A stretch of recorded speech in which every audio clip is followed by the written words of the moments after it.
పురుషోత్తమ రెడ్డి గారికి ఒక విషయం, సరే ఆయన జర్మనీ బొమ్మన్నారు, మీరేమంటారని విలేకరులు అడగటం, ఆ సందర్భంగా సరే కార్పొరేటర్కి ఎక్కువనో ఎమ్మెల్యేకి తక్కువనో సెటైర్ విసరటం, ఇది ఒక అది దానికి కౌంటర్గా కోడికత్తికి ఎక్కువ గొడ్డలకి తక్కువ అని ఇంకోళ్ళు విసరటం, ఇది ఒక అంశం. అయితే జూపుడు గారు లాస్ట్లో ఒక అంటే ఆయన చెప్పిన దాంట్లో ఒకటి అర్థమైంది, అంటే ఎవరైతే ఇద్దరు స్పీకర్గా డిప్యూటీ స్పీకర్గా వ్యక్తిగతంగా గతంలో ఎమ్మెల్యేలుగానో మాజీ ఎమ్మెల్యేలుగానో మాజీ మంత్రులుగానో ఈయన ముఖ్యమంత్రిగా ఉన్న సమయంలో చేసినటువంటి తీవ్ర పదజాలంతో వాడిన భాష కామెంట్సు ఇవాళ వాళ్ళు ఈయనకి మైక్ ఇచ్చే స్థానంలో ఉన్నారు ఇద్దరు. కాబట్టి ఈ కాంటెస్టే పోకపోవడానికి కారణమైందా, ప్రతిపక్షవాదం అనేది సెకండరీనా అనే ఒక డౌట్. శ్రీనివాస్ గారు అందరికీ నమస్కారం. బేసిక్గా ఫస్ట్ పాయింట్, ఇద్దరు మధ్య జరిగినటువంటి సెటైర్. ఇప్పుడు నేను అనలిస్ట్గా ఉన్నాను, మీరు జర్నలిస్ట్గా ఉన్నారు. నేను మీ పైన ఒక వ్యంగ్యాస్త్రాన్ని ప్రయోగిస్తాను, ఆటోమేటిక్గా మీరు రెండో వ్యంగ్యాస్త్రం నా మీద వదులుతారు. వ్యంగ్యాస్త్రం వదిలే వాళ్ళకి ఈ వ్యంగ్యాస్త్రం తీసుకునే ఓపిక కూడా ఉండాలి.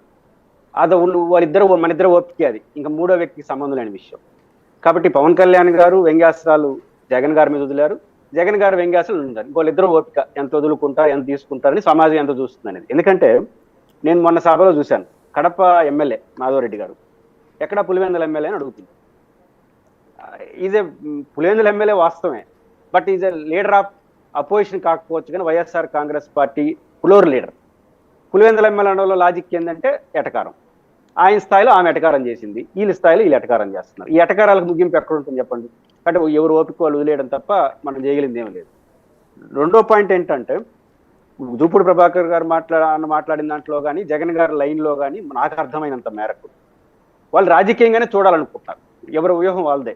ఇప్పుడు నేను కూడా వ్యక్తిగతంగా ఒకరున్నా 10 మంది ఉన్నా 1 నిమిషం సమయం ఈకిపోయినా, సమయం 1:30 గంట కాదు, 1 నిమిషం సమయం ఇవ్వకనే నిరసన తెలియజేసి బయటకు వచ్చి మాట్లాడాలని అనేది నా స్టాండ్, సభకు పోవాలనేది నా స్టాండ్.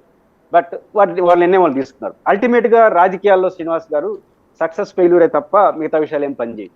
జగన్ గారు ఎలా ఆలోచిస్తున్నారు, ఈరోజు ప్రభుత్వం అసెంబ్లీని ఎలా నడుపుతుంది, శాసన మండలిని ఎలా నడుపుతుంది అనే దాన్ని బట్టే అసెంబ్లీకి పోయే వాళ్ళ పాత్రను బట్టి జనం అనుకుంటారు.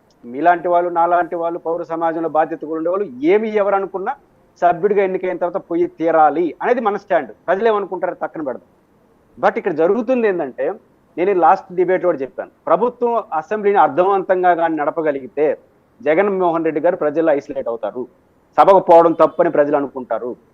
కానీ అసెంబ్లీని కన్స్ట్రక్టివ్గా నడపకపోతే ఆడ పోయి ఏం చేస్తాడు, ఈడ ఉపన్యాసాలు బాగున్నాయి కదా, ఆడ చెప్పి ఆ ఉపన్యాసమే ఇక్కడ అధ్యక్ష అని చెప్తే ఇక్కడ హాయిగా 1:30 గంట మాట్లాడుకుంటే బాగా చెప్తాను జనం అనుకుంటారు. ఇప్పుడు ఆంధ్రప్రదేశ్ ప్రభుత్వం వ్యవహరించే తీరు బట్టి ఉంటుంది. 2 ఉదాహరణలు చెప్తాను నేను. ఒకటి, బడ్జెట్ చూసాం. ఇన్ని విన్యాసాలు బడ్జెట్లో చేస్తే జనం ఏమనుకుంటారు? సింపుల్ లాజిక్ చెప్తాను. మొదటి లైన్లో, మొదటి పేజీలో అమరావతి రాజధాని గురించి ఒక మాట అన్నారు. 1 రూపాయి కూడా ప్రభుత్వ నిధులు ఖర్చు లేకుండా అమరావతిలో పనులు ప్రారంభమయ్యాయని ఉపన్యాసంలో రాస్తారు. 5వ లైన్లో 6,000 కోట్లు కేటాయిస్తారు. ప్రజలకు కొంత స్పృహ ఉంటుంది కదా. మొత్తం ఈ బడ్జెట్లో కేటాయింపులు అన్నీ చూడండి, అన్ని రివర్స్. ఇంతవరకు ఏమన్నారు? బడ్జెట్లో జగన్మోహన్ రెడ్డి గారు విచ్చలవిడిగా అప్పులు చేసేసి పప్పులు బెల్లాలు చేసేస్తున్నాడు అన్నారు. 2 పాయింట్లు తప్పని వాళ్ళే బడ్జెట్లో పెడతారు. 23-24లో జగన్మోహన్ రెడ్డి గారు 79,776 కోట్లు అప్పు చేసినట్టుగా పయ్యావుల కేశవ్ గారు చెప్తారు. 24-25 మొదటి సంవత్సరంలోనే 93,000 కోట్లు టెండర్ పెట్టి 98,000 కోట్ల రూపాయలు అప్పు చేసింది కూటమి ప్రభుత్వం. పోనీ దేనికి ఎంత కేటాయించారు? ప్రధానంగా ఏంది, ఇన్ఫ్రాస్ట్రక్చర్కి కానీ దీనికి ఎందుకు కేటాయించట్లేదు? జగన్మోహన్ రెడ్డి గారు పప్పులు బెల్లాలు చేసేసారన్నారు. మీరు ఎంత జగన్మోహన్ రెడ్డి గారు 23-24 ఫైనాన్స్ ఇయర్లో 23,000 కోట్ల రూపాయలు కేటాయిస్తే మనం 24,000 కోట్లు కేటాయించాం. 750 కోట్లు తేడా ఉంది. వాళ్ళు అప్పు తెచ్చిన దాంట్లో 30% మౌలిక వసతుల కల్పనకు కేటాయిస్తే వీళ్ళు 1,00,000 కోట్లు తెచ్చి 25% లోపలే కేటాయించారు. ఎందుకు ఈ 2 ఉదాహరణలు చెప్తున్నానంటే, మీరు చెప్పేదానికి చేసేదానికి 14 చూడండి సార్, ఆ బడ్జెట్లో ఏమో 6,30,000 చిల్లర కోట్లు అప్పు అంటారు.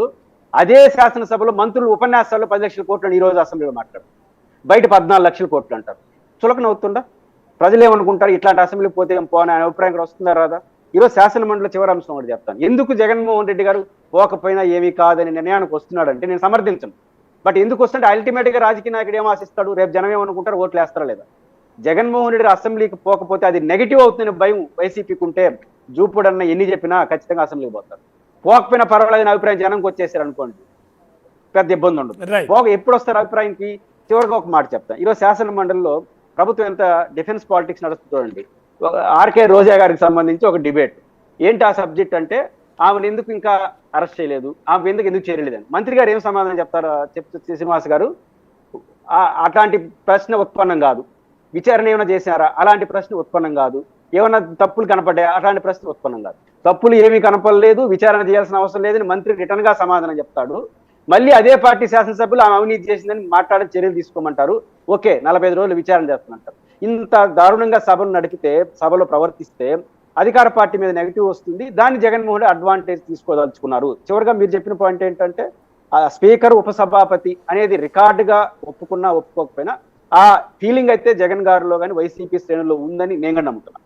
వాళ్ళు గతంలో స్పీకర్ గారు మాట్లాడిన తీరు, ఈ డిప్యూటీ స్పీకర్ గారు మాట్లాడిన తీరు, ఇవన్నీ కూడా కొంత ఉందనే ఫీలింగ్ వాళ్ళకు ఉండొచ్చు. ఉన్నా కూడా వెళ్ళాలి. నిజంగా వాళ్ళు అట్లా ప్రవర్తిస్తే అసెంబ్లీలో వాలాబాస్ పలవుతాం. మీదేం ఎగ్జాక్ట్లీ. కాబట్టి ఇప్పుడు కూడా నా అభిప్రాయం పోవాలి. జగన్మోహన్ రెడ్డి గారికి ఎదుర్కోవడం మీకు గుర్తుంటే 14 నుంచి 19 వరకు చంద్రబాబు నాయుడు గారు ముఖ్యమంత్రిగా ఉన్నప్పుడు ఈయన ప్రతిపక్ష నాయకుడు సంఖ్య ఎక్కువ ఉంది, కానీ విమర్శలు ఇచ్చలవిడిగా మాట్లాడేం తక్కువే లేదు. అప్పుడు కూడా బాగానే చేసినారు. ఇన్నాడు కదా, ధైర్యంగా ఎదుర్కో, అదే కదా వాళ్ళకి అసెప్ట్ అయింది.